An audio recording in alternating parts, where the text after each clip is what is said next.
A blessed evening to each and everyone. Maybe it's nighttime somewhere else, or could be earlier in the day, like in Hawaii.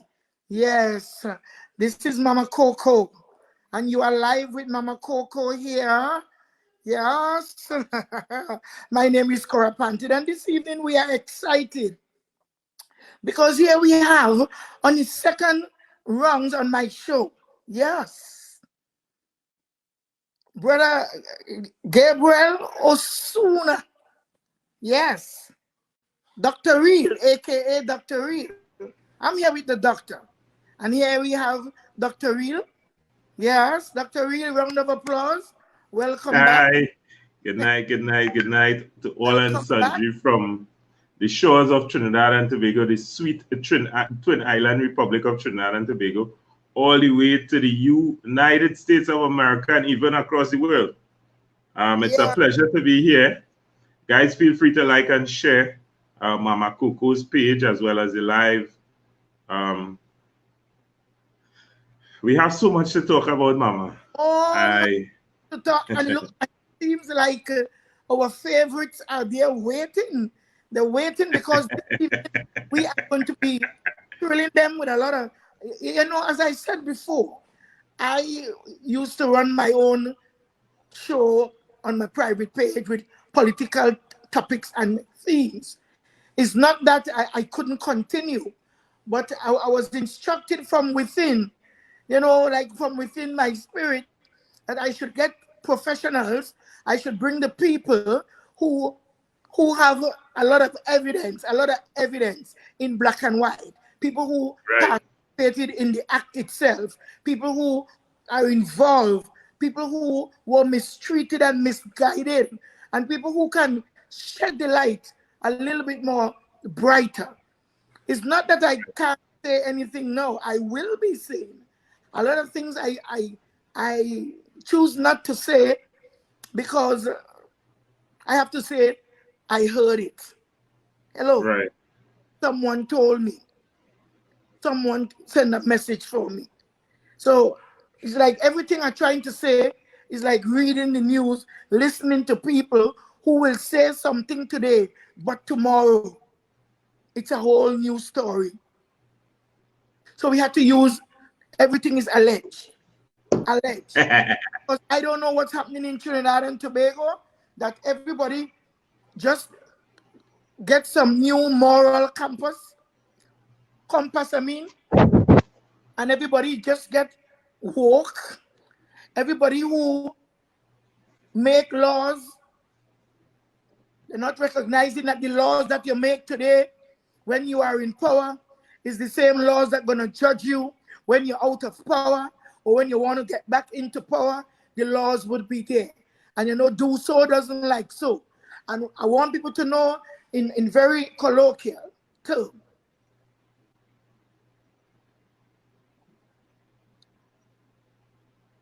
In a very colloquial term,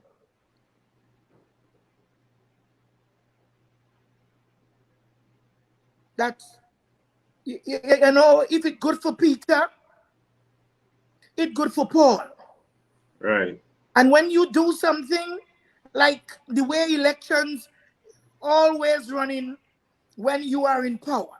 When you are in power, you really behave as if you are God. You judge people, you call them names. Now when you move from opposition now to position, everything that you used to do become law breaking for the person who want to take you out of power. So Almighty and most merciful Father, this evening, Father, into your hands I commend my spirit. I commend my spirit and the spirit of each and everyone who looking in on the show, who will have to participate. Father, may Mr. O'Souna and myself and Mr. Arlon John, who will be joining us soon, whatever we do and we say it with confidence. We can say it because it is legit. Father, guide, guard, and protect us from all the lawsuits and all the naysayers and all the evil thinkers and evil doers. Father, direct our path. You said that you are there, dear God. Once we call upon you, call upon his name, everything we do, trust in you, and you will direct our path. Peace, brother. May the good Lord keep us. May the words from our mouth and the meditation of our hearts be acceptable in his sight. Amen. Amen. So hello, we are live with Mama Coco. My name is Cora Panty, and I'm having here Mr. O'Souna. And we are about to take you to places where you wish you could have gone, but no one told you anything. You wish you could be there, but no one ever let you know how important it is to get facts, evidence, before you open your mouth to speak. So, Dr. Reed, how have you been? Yeah? Since your last appearance on Live with Mama Coco. Well, today was actually, I must say that today was very traumatic. I was sitting in my living room and, you know, trying to have a little me time. And I started hearing the loud noises. So I started looking at the cameras and asking myself, I wonder which political party is this? You understand? And then I started hearing, we voted PNM election day. I say, okay, that answers my question. Now, I live on a main street, right?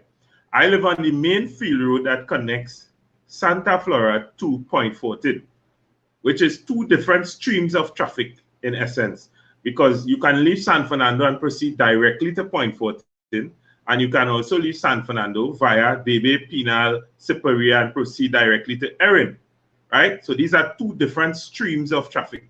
And my street, or my road, the main road, connects the two, right? It's a shortcut to Point 14 in essence from Santa Flora or Siparia.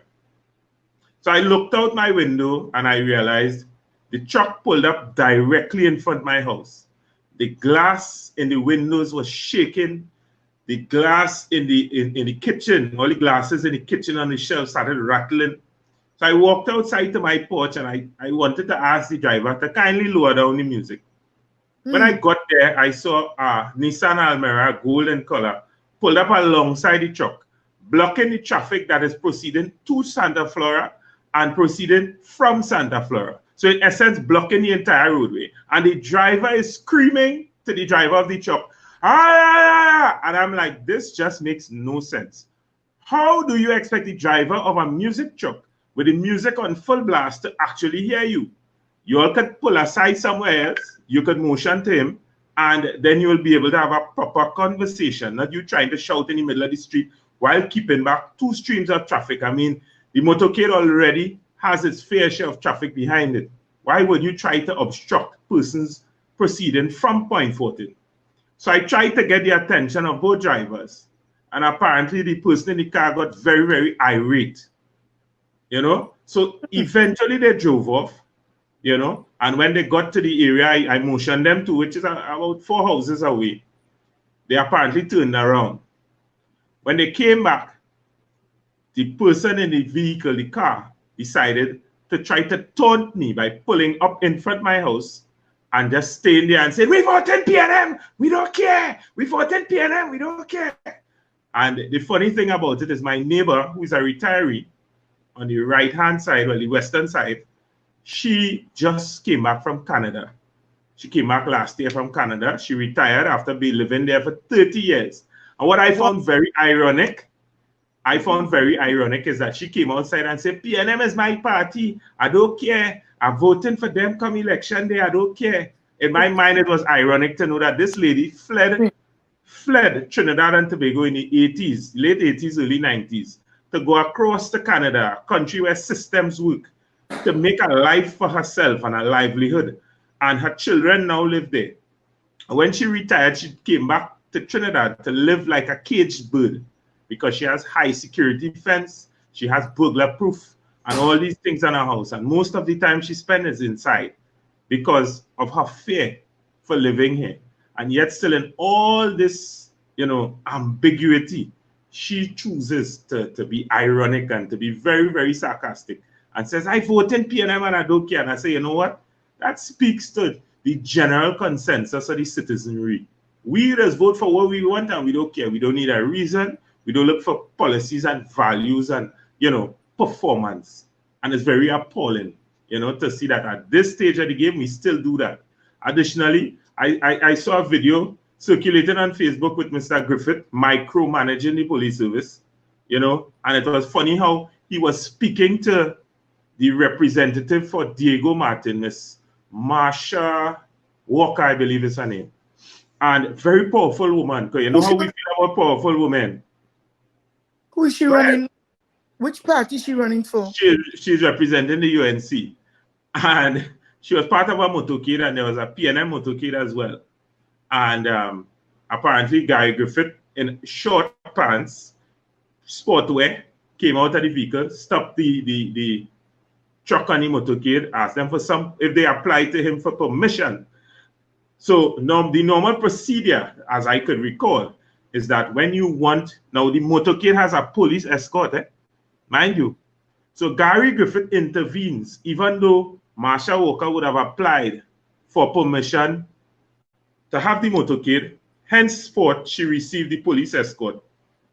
Because you can't get a police escort, you cannot get police presence at any event that you're having unless you make an application in writing to the senior superintendent of the department, the whatever district you're going through, right? And he would then dispatch officers to you, and these officers would be paid what we call extra duty. So the mere fact that the police presence was there said that she had an application. That means you should have Gary Griffith wants an application directly to him. So you must apply there and apply to him as well. You know, so, and the manner in which she spoke to her, because she asked them, she said, well, look, there's a PNM truck there. Are you all going to check him? So the police officer basically checked the truck, but gave him more or less a slap on the wrist, and they continued. So she said, but Gary, how is that fair? This is Gary's response. Well, your eye boss saw it. You see what I just did there? Your eye boss. As a commissioner of police, as we advocated to the last time you and I spoke, it's appalling the way this man speaks to the citizenry. And someone was recording him, and he saw the person. He was when you could get your children and them to stop talking, recording, you could talk to me. I'm like, why wouldn't a police officer want someone to record him? Is he planning to be condescending as he is on camera already? Is he planning to be more condescending and disrespectful to women? I don't know. So it was appalling. So today was an appalling day, right? But other than that, you know, the struggle is real, you know, trying to get jobs in Trinidad and Tobago, jobs for my company. I was, you know, astounded as well. I went online to see my business that I registered a year and a little bit. It's not on the database. So it speaks to, you know, the ad hoc sort of manner that we operate. So even though Faris was the Attorney General and he made all these amendments, the Ministry of Legal Affairs, which he is the head of, still does not function as it should, right? And that has been it. I've been on the grind. I've been on the hustle since then, trying to make money just to pay my bills. And these are some of the predicaments that I've been faced with. So how is your son? He's brilliant. He just left. He just left. His mom just came and took him. So he's brilliant. And he squeezed his hand in the door today because it's a learning process. He's afraid of the ironing board and the iron now because he got burnt by the heater with his grandmom probably about 9 months ago. So he's afraid of so he knows about that. He understands fire and heat. Now he tried to open the door. And this habit kids have. He opened the door with the left hand and he put his right hand where the hinges are. So it fit in the little crease between the door and he squeezed his finger. So now he's going to be afraid of that part of the door. I can't blame him. I can't blame him. Well, it seemed like because I hardly see you kept lives, you know, keeping lives after you left the show until I see you pick up and doing stuff. So so happy to have you back, and happy to have you back healthy and ready for our evening here under the sun or under the moon, under the stars. I'm happy to be here as well, as always. I could come back to the show again and again. Oh, I think thank you so much. the refreshing um, uh, uh, uh, quality that you possess, you and your daughter and so on, and your son, Yes. makes me, I feel like I talk to you guys every day.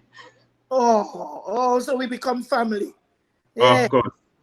yeah. So on your last visit to this show, you mentioned the country's porous borders because you left such you left such questions after you left Mhm. because people still want answers. So that's why I kind of not kind of that's why you are here, because I want you to show your skills and to let people know that what you want to know, it is there, but people don't speak of it because it may implicate them or make them see or let people see the folly Right.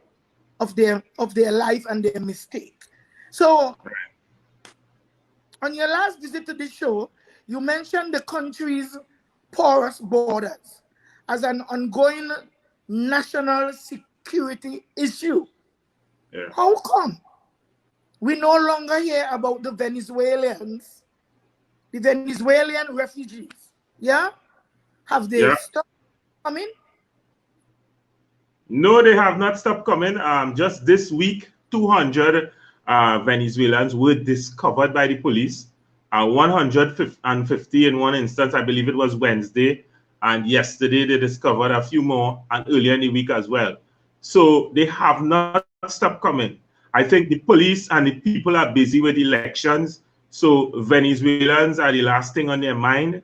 So it may not make front page headline, but I'm sure if you type 150 Venezuelans, you'll see a headline come up. So it's in the news media.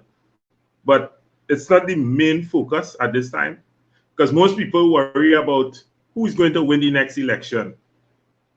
So I think that's the concern. Wow. So you think that that locals have any fear that Venezuelan may be part of the electorate bunch? Well, it has been a fear that has been expressed to me one time too many. However, I keep conversating with a few Venezuelans that I know, and so far it doesn't seem as though that is happening, unless they keep it at the very lowest level so that no one would get wind of it. So when you spoke to Venezuelan, what is their main problem or grows? Um, Support is what they say. They've not been, there has not been an existing program to, to envelope these Venezuelans, nothing to give them regular work. No type of housing is being, provided for them. No sort of, checks and balances. My thing is, I think that we have an agricultural issue. We could have, employed them there and had a proper system in place, so that we could keep tabs on them as well, and you have a system where you house them, you feed them, and you employ them, and therefore you keep proper checks on them, so you ensure that none gets lost in the system, none gets recruited into crime. And that's my concern, because that's my baby, national security. So I think that no proper systems are being put in place, no proper programs for them, and that's their concern as well. So we are like on our last.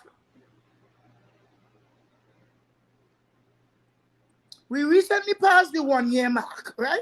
Since Right, the government granted Venezuelan refugees right, permit, work permit. right. What is the long-term plan for these refugees and their families? Well, I mean, if you ask the national security minister that, he might put on his convent accent and give you a very probably confusing answer, but he might sound very, enlightened and educated while he's doing it. But the straight answer is this government has no clue what they are doing, and they are going to pass the buck to whoever comes in office to fix. In the same way that they keep borrowing from everyone and all and sundry, and this big debt is going to have to be serviced by the new government. The Venezuelan invasion, as I like to call it, is going to have to be serviced or fixed by the new government that sees office. My goodness, because they are not in the news. Yes, they are not in the news. We don't hear about them, how they eat, how they drink. Even the children that they had with them, how are they taking care of their kids? What work are what work the woman in the family would be doing? Mm-hmm. The work where? So this is a real serious area. It And is. I really don't expect you to have all the answers for it, but I want to thank you for the answers that you have provided, because the answers that you give, we are here, there, and still nowhere. Yes, correct. So how it is possible now to I equate? think they give it the headless chicken approach, you know? Yes. Hey, we have Venezuelans here. Boy. Let me see how we can deal with them. Okay, we'll give them. I mean, in the first instance, it was a national security issue when you said whether you come legally or illegally, you will be granted a permission to stay in Trinidad and Tobago. So therefore, you have the ills of Venezuelan society gracing our shores. And the people who come to the back door, you're going to give them a free pass. That was wrong. And to boot, if you had said, okay, who's inside, stay inside. Who's outside, stay outside, and our borders should have been shut. So then we would have no entrance of the criminal element, no untoward visitors. But we see that he gave them a grace period to come in. So they came at the truckloads, they came at the boatloads, and now we have to pick up the pieces. All right. So, but how many of them you think here in Trinidad and Tobago? Honestly, yeah. I feel we have about 100,000 Venezuelans. Because we do have 100,000 illegal immigrants from up the islands, consisting of Jamaicans, Guyanese, Vincentians, St. Lucians. You understand? People that came here looking for a better life because they fled their country, to be here for that same purpose. So Nigerians as well, we can include in that. So I believe we have at least 100,000 Venezuelans here. Because when you count, okay, just this week alone, we could have counted 200.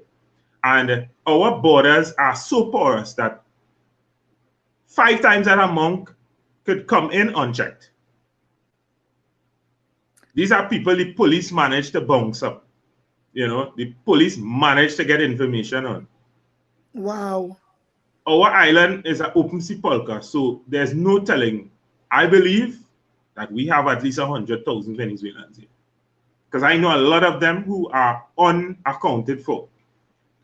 And they're still trying to get work. They're trying to do honest work, but they got here illegally. They overstayed their time or something like that, The BBC News said 140. Dr. Keith Rowley said, how long I said Dr. Keith? Dr. Keith Rowley said, yes. Dr. Keith Rowley said 40,000. And I'm saying 100. I'm trying to be safe by saying 100. Oh my God.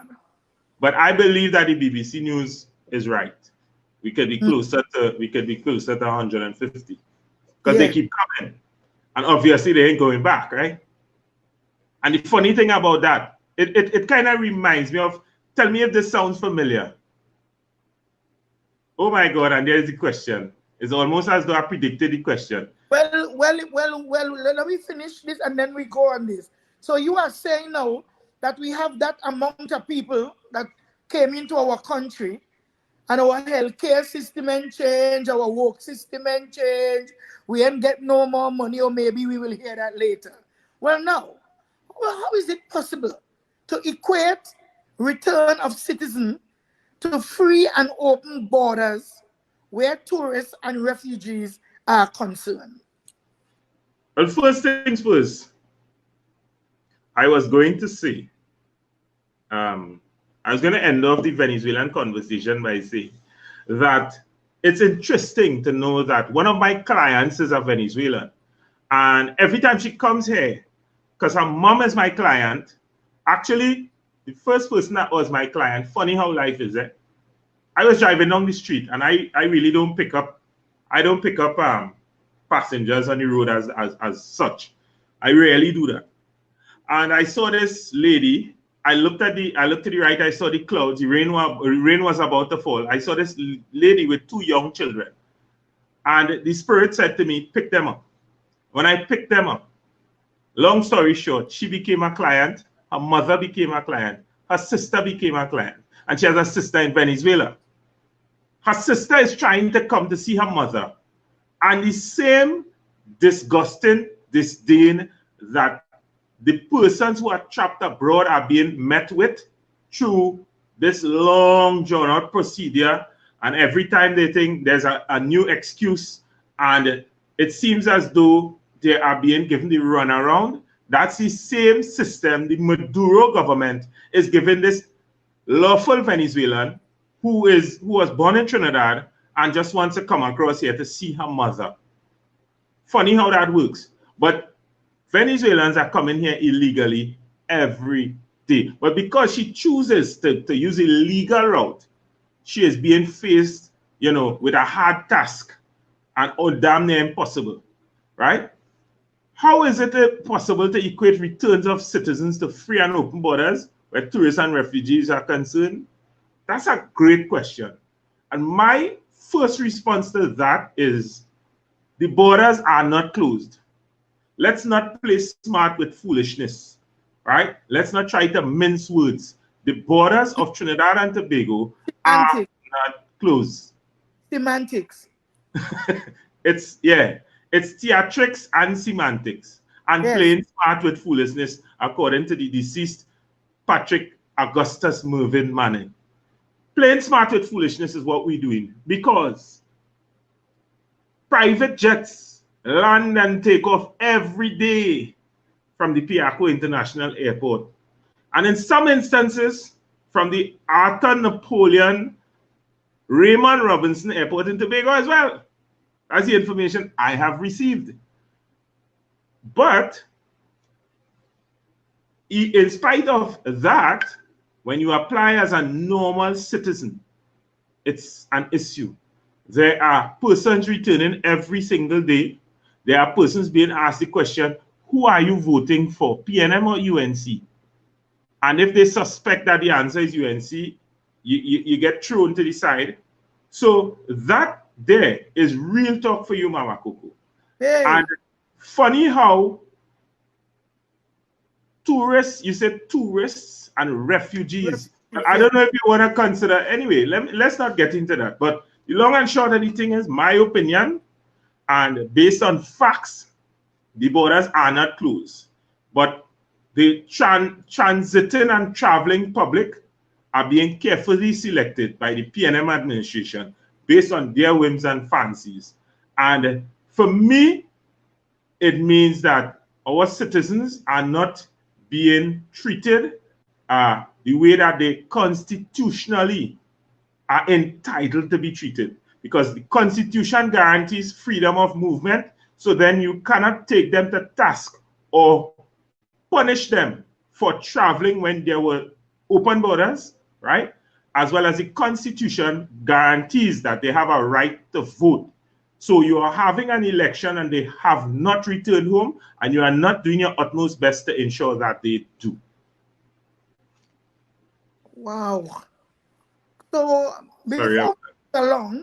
before we close these questions, I just want the viewing audience to really get this straight, because Mama Coco is a straight shooter, and I'm here with with Dr. Real, and Real shows up real. And Real shows up real because it's reality. I am not here bashing Venezuelans. The reason why I bring up Venezuelans is because they're hitting my spirit daily.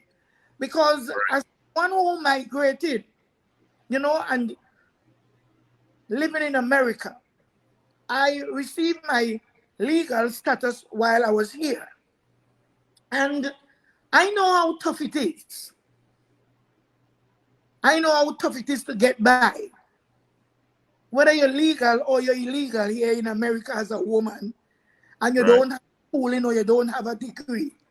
You have to go after degree in order to get a good job or a job that people would respect you and your race and your sexuality. So I'm here bashing the Venezuelan. I'm caring about them and for them because I do not hear anything.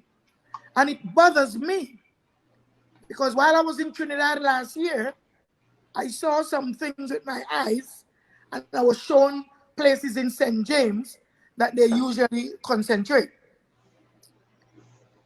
However, that is not the only thing that I saw. I listened to news. I listened to men talking about them.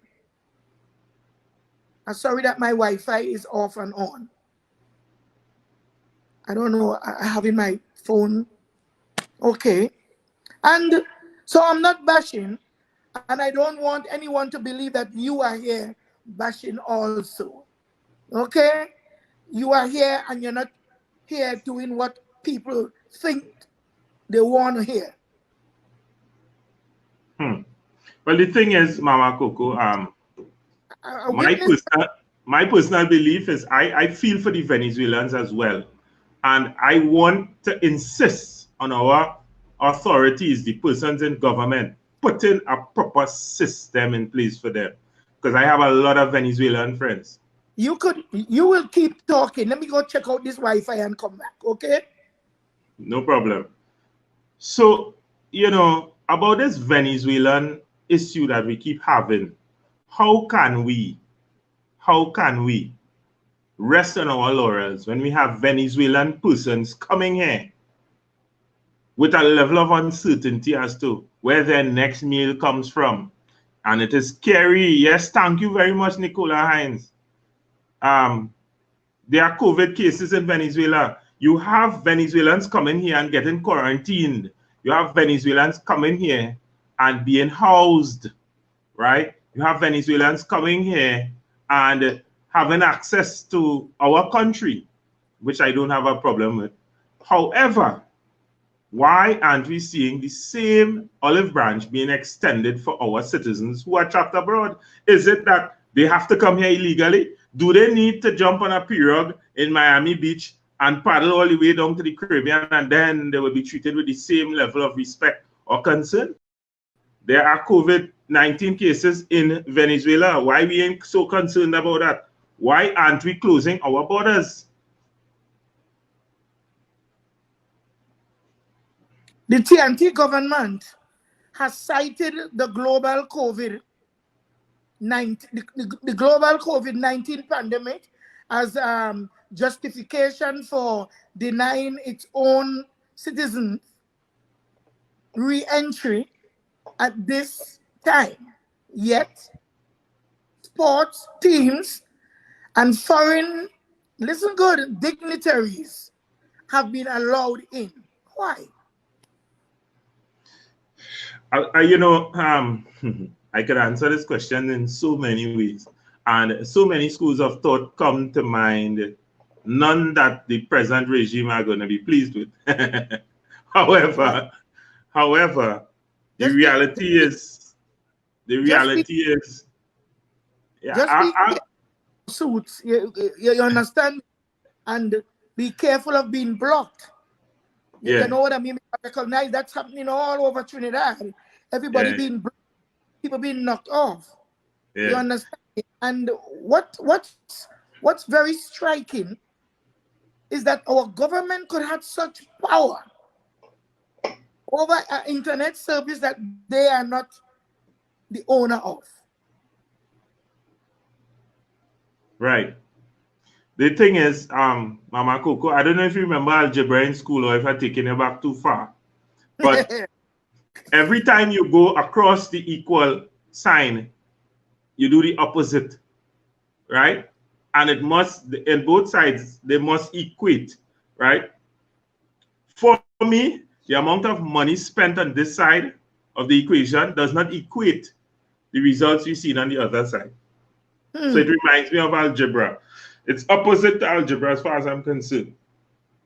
I think that based on the amount of money spent for COVID-19, because the Canadian government gave us grants, we saw grants being given to the government all over. And the funny thing is that the grants didn't trickle down to the small man. The citizens didn't get much of the grants, right? They would have withdrawn from the Heritage and Stabilization Fund, and we didn't see that money trickling down to landlords in society, persons who would have requested salary grants and so on. We didn't see that. However, what I'm seeing is a lot of political campaigning and new styles of campaigning. I'm seeing vehicles being painted and orchestrated to say vote PNM. I mean, vehicles that, as far as I'm concerned, contravening the laws of Trinidad and Tobago. That's a whole different topic. But yet still, the Prime Minister would have recently announced that we are going to host the Caribbean Premier League, which is, it speaks to the sportsman side, sports team side, and we have at least 250 persons coming in and being quarantined at the Hilton Hotel. That's 250 spots that should have been reserved for our people, our citizens, as far as I'm concerned. Additionally, they are saying that the CPL is spending, but if you are hosting the league, you are responsible for if and all expenses. So then we are just doing the same thing again, playing smart with foolishness once more, because it's the citizens that are paying. The money is probably going to make a trip around the world before it gets to pay for these people quarantine, these sports teams quarantines. However, we are indirectly paying for it. I can't see the justification. I really can't, right? I cannot see COVID-19 being a justification, because since January of this year, I was clamoring for the government to close our borders to limit the free flow. And they said, apparently they look at my lives, because they said clearly, Terence Dialsing, and I make no apologies, said that he is going to make it unambiguously clear that Carnival will not be cancelled. I mean, we didn't have to cancel Carnival, but we could have made it in-house. Who's here, here. Who out there, stay out there. And the fact that you have a situation now where persons are trapped all over the world, and you are denying them entry and saying COVID related, I don't believe that for a minute. And what is incidental is that we have Delcy Rodriguez and she's the vice president of Venezuela, and she came on a payday visa aircraft, and we saw she came with an entire delegation of persons. The Prime Minister said he didn't know. Another thing I don't believe, as I keep telling people, if you believe that Delcy Rodriguez came to discuss COVID, which is what they said in the beginning, the story eventually changed. She came to discuss the borders. If that was the case, how come the borders are still open? And she came to discuss support, as in financial support for the Venezuelans here. When I spoke to the Venezuelans, they said they don't even want Delcy to mention their names in her mouth, because they get nightmares, because they fled the country for all these things, right? So funny how you could allow an entire plane to grace our shores that was sanctioned, and then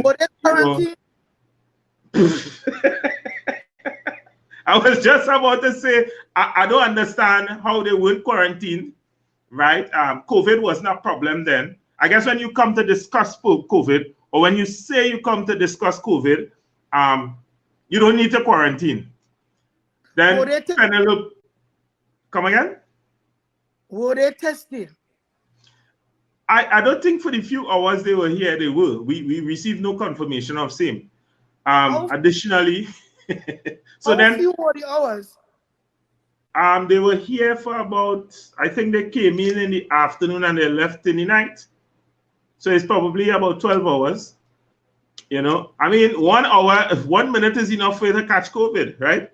Yes. But I do not understand how we can tell our citizens that COVID-19 is the reason why they cannot return home, but yet still we justify allowing a delegation of Venezuelan ambassadors, as I would call them, to grace our shores, have a discussion, leave, and thereafter we saw Penelope Beckers, who is a local dignitary, local celebrity, if you want to call her that, person of interest, public figure, coming home, and it has been, you know, uncertain. We are uncertain of whether she was quarantined. We were told that she was housed in some hotel while she was screened, and they had a lot of people there, and they were having fetes night after night. A lot of speculation. I was unable to ascertain whether these are facts and indeed true. Additionally, I saw Barry Padarat returned to Trinidad and Tobago a couple days ago, and he brought his daughter, who is a U.S. citizen, after the Prime Minister would have said that he's not allowing any citizens of any other country to return, to come into our shores, therefore blocking the dual citizens like yourself, who usually come home to vote. Yes. And this young lady was a U.S. citizen, this infant, U.S. citizen, and she's allowed to come here. Now, it reeks of political bipartisanship, because on one side you see the PNM dignitary returns home, and then you see the UNC. So it means that they are collaborating on this. They are collaborating in this regard, you know, and we, the citizens, are left hanging out to dry. Because in as much as the opposition says, okay, we don't stand for the things of the government, you all are not standing firm on the principles that you all are stating. Because clearly, what good for one is good for all. And then you all should have said, well, here's what. If you could allow Barry in, then there are citizens who are stranded abroad. There are people across there who have no money. There are people who are on the streets, people sleeping in cars, people sleeping on the streets, people who don't have any money. And then all of a sudden, when we kept raising this issue, the Minister of National Security all of a sudden says, okay, we're going to send funding for them. I don't know if that was just a pacifier or if indeed he did. And as usual, we don't get transparent accounts of what they do. We don't get a proper, you know, transparent audit of the money spent, when they are spent, and so on, all the details, right? So this Barry was allowed that privilege in order to keep Sister Kamala quiet, is that? Possibly. I believe so.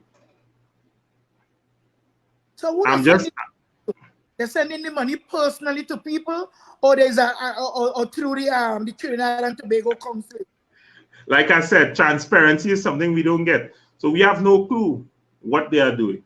The Minister of National Security made that statement, and I guess we're supposed to take it as gospel. They're sending the money to their friends, or they're laundering the money. What's going on? This is not the way to run. This is not the way people here to give a government 5 more years. What kind of secret wiring? Money leave Tobago to go to a certain person. That person then receive the money, and the money just disappear. The Ghostbusters took over, and up to now we can't get any information about that money. So why are we, the people of Trinidad and Tobago? Isn't it cheaper to bring them home? I would think so, but I listened to something very profound recently, Mama Coco. One more stuff. We don't have COVID in Trinidad and Tobago, thus said the Prime Minister and his health people, okay? It's not thus said the Lord, thus said them. Everywhere in America and England and in Europe, we have a second outbreak. Right. And they're leaving our people, if they don't have it yet, to get it now. Why they can't see to just find a place in Trinidad and bring our people home? Prime Minister Keith Rowley, I spoke to you last week, and I'm speaking to you again. All you had Nelson Island, all them places down the island. Bring our people home. This is an order. My God is a God of order. And you are ordered to bring Jehovah's people home. And I ain't talking again. What good for Peter I hope Paul is ready. They're confusing citizens with visitors. When you are coming home and you reach Trinidad and Tobago, they have two lines. One for visitors and one for citizens. We are not visitors. And as I call upon him again last week and this week now, I am saying, Keith Christopher Rowley, everything must be done in order. And the will of our God Jehovah must be done on earth as it is being done in heaven. If we are prodigal sons and daughters, bring us home. And I want to talk to everybody. 4,000 people stranded. I don't care if it's 4 million that we never had. Because now we're claiming that we are million and something people, but we have more than 200 and something thousand Venezuelans and other people live in our country. Are we taking census? Or we just talking numbers because we believe we have facts? I am telling you, there's a spirit of contrariness. That is why the election called right now. The election wasn't ready. But I told everybody, that's why I started my show, and I invited Watson to come on. I said, you guys have to get prepared. I can feel that Keith Rowley is about to be a stray Rottweiler. Hallelujah. I don't want to do no christening today. I don't want no name calling. But all I am saying, to whom much is given, much is required of the same. And a lot was given to me. And I'm ordering him, bring our people home. You know, we have needs, you know. Prayer warriors have needs. And he doesn't want people like me to go down on my knees. I say, bring the people home. Speaking of questions, speaking of quarantine, thoughts for our own citizens, to your knowledge, tell us, what is our current official quarantine room stock? Well, for starters, I'm told that we have 800 quarantine spots available. And recently we had a cruise ship several cruise ship crews amounting to just over 300. And I believe we are supposed to be finished with quarantine for them this week. So we might be back down to 800. And then I'm told that people came in from St. Lucia. I'm telling you, these things are always sketchy and far and few in between. A few people came in from St. Lucia, were allowed to come in. Grenada? I don't think they reach 100. Grenada as well. So we possibly play it safe. We have at least 700 spaces. So I don't understand what the issue is again. So we have 700 places, right? That we hear about. What about the Petrotrin hospital? It's empty. Maybe that's included. Let me just hope that they're crossing their T's and dotting their I's. Maybe that is what's available. It's included. Is that right? Well, you have to investigate and get ready to cross your T's and dot every eyeball. Well, the thing is, the Petrotrin hospital has been recently given a facelift. It was recently cleaned and sterilized and so on, and disinfected. So I believe that it's in working order, and therefore they might be considering there for quarantine if they didn't already do it. How recent was that? That was about 3 weeks ago. 3 weeks? Yeah. Since your last visit or before? Well, before my last interview with you. So it's fully equipped? Yeah, of course. I cannot access the hospital, as you would probably guess. But as far as I know, it's properly equipped. That hospital was state of the art. It was actually the best in the Caribbean before it was closed. So I don't know how much deterioration would have taken place, but I would assume that it's in proper working order. Well, I am so proud of you being here. I'm so happy that you can enlighten us, and I'm happy to know that you could say I'm not aware of certain things, and you could speak as if it's alleged. And we're gonna be moving on, because here you are coming back again another day with a Right. politician tomorrow. Yes, you will be back tomorrow. A round of applause. We are not But saying Arlon John, you are invited. actually, Mr. The Mama Coco, the time you guys, I have a meeting tomorrow from 12 to 6 p.m. So when I was sent the email, I told them I wouldn't be able to make it that time because I didn't realize it's 2:30. I thought it would be the same 8:30 No, when I told you I'd be here. Yeah, 2:30 I'm not available at all. I tried to postpone, but it's a little too late. Because so why personally, you know we have a good thing going. Oh no, I only got that this morning. So Oh, I know I've seen it this evening. Yeah. Well, my team, watch, my team doesn't work on the weekends. Oh, okay. So I get special treatment then. Yeah, so I think I get a special treatment. I didn't know about it. Well, to God be the glory, and we will have Mr.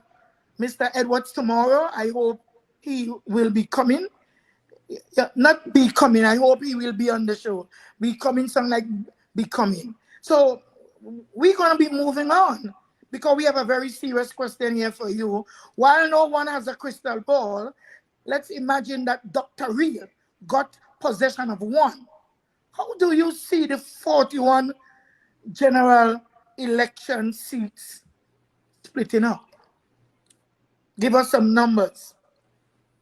Well, I told someone recently 29, 11, 1.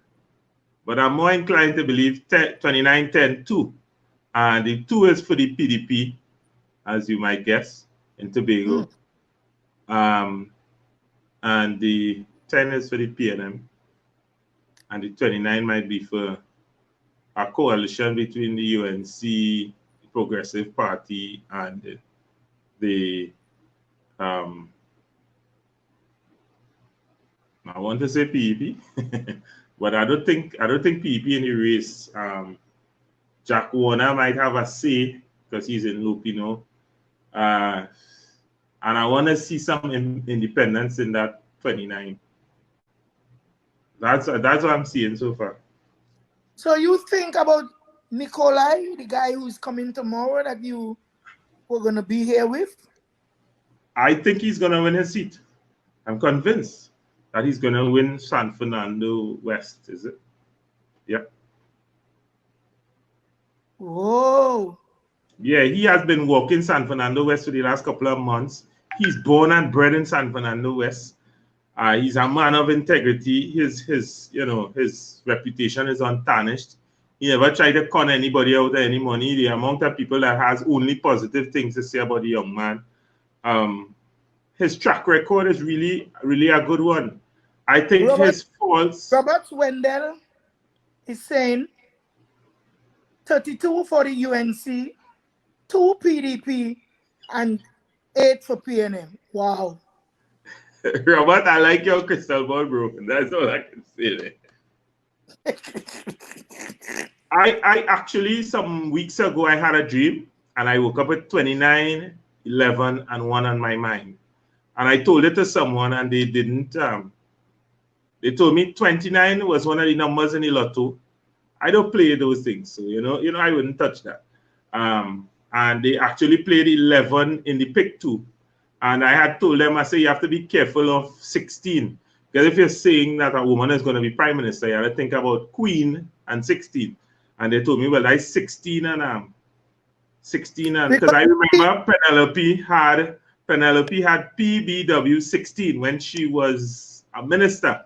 I remember her card number being 16. And I remember that, and I brought it back to the person. 11 and 16 played in the pick 2, they told me, that very day.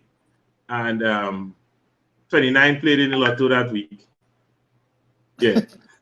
Because I know 16 as Jamaic woman, you know? Yeah. I found it strange. Why Penelope would have her car number 16, you know? But it happened, you know? So you are a real seaman or something, boy? No. Actually, I just got up one day and those 3 numbers were on my mind. And I said, why them numbers on my mind? And then I said, hey, it adds up to 41, you know? And I think I remember dreaming, you know, elections. So I said, maybe that's why God, you know, stained it in my brain so that I would remember. So that's my crystal ball. Nicola Hines is saying Jamaica has over 700 plus. And the borders are open. Bring home the citizens. Damn it. Well, I have someone who is responding. And that's a PNM, you know. Okay. Look at her. A young woman. Well, she's brilliant. I mean, I don't care who you vote for. I just want it to be intelligent in your choosing. And you know, take your people to task. Janelle, Minister George is saying numbers for next week, boy. Want your numbers. She had to give it to Janelle, Minister George. She had supposed to she should have followed the real page. Yeah. Janelle is sending us somewhere else, girl. How important are the Tobago seats in this upcoming general election? Personally, I think that the Tobago seats are very important because for the last 4 years, Tobago has been treated like the outside stepchild. And you see, I make no reservations. I make no apologies for saying that because this Seabridge fiasco was long-winded and they treated, you know, Tobagonians really, really bad, you know. And as a Tobagonian Prime Minister, I personally am disappointed in Dr. Rowley handling of the Seabridge. You know, I'm disappointed in the way Shamfa actually played down the sufferings of the Tobagonians. You know, she said that the Tobagonians are good when, in fact, their shelves were empty, the grocery shelves were empty, persons were without medication, you know. And I think now they're trying to make a last lap with Tobago. You're talking as if you're guessing, man. Nah. Put some power in your talk, man. I wonder, well, you want to come home or you want to come to America? What's going on? So I think it's very, very important the Tobago seats this coming election, given the fact that, you know, Watson Duke is in the race now. The PNM tried to chop him off at the knees with all these cases, as he would have indicated to me. I want to see a better Seabridge scenario. Sandals would have packed up and leave. I think Tobago was at the center of a lot of discussions for the last 5 years. And I think they were really left out in the rain, so to speak. And for Tobago people, I think that Tobago people are anxious to go to the polls. So these 2 seats are very, very important come this election. Well, we have gotten some predictions here, and our audience, they have some predictions too. But we have to take a break, and we will be right back because Mr. O'Souna, you ain't ready to leave yet, yeah? Are you? Yeah. Are you not? Yes, we're going to take a break now, and then we will be back.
Hi, everybody.